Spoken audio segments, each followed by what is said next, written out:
MS-13 is one of the major gangs. And they are satanic. And I hope you will explain it, because very little has been written in the West about this. They're satanic, yes. But actually, literally, can you explain? Well, they didn't start as a satanic organization. MS-13 started in Los Angeles, in the U.S., because Salvadorans weren't allowed to sell drugs by the Mexican gangs.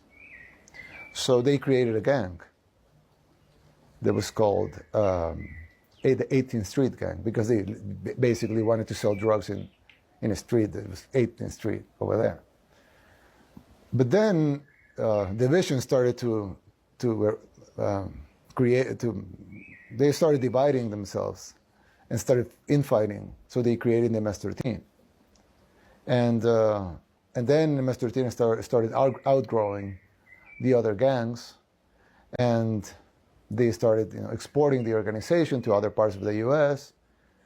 And when Bill Clinton decided to deport those guys, he didn't tell our government at the time, I'm deporting this criminal. They just send them here. And they came, there were few, but unchecked. At the same time, some laws were passed to protect minors from imprisonment.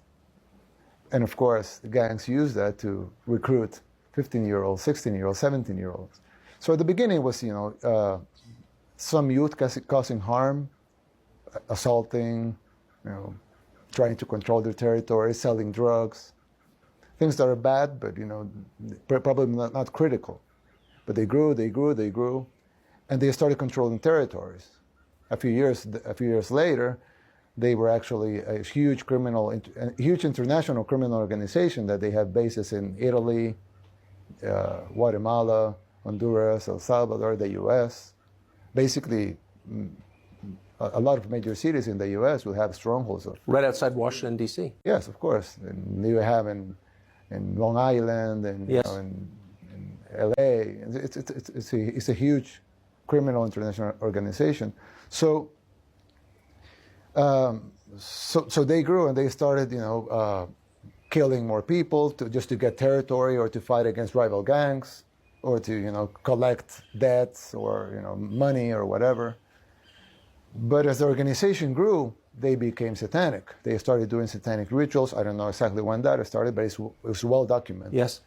And in our arrest, we've even found authors and things like that. Yes, I've seen them. And so they became a satanic organization.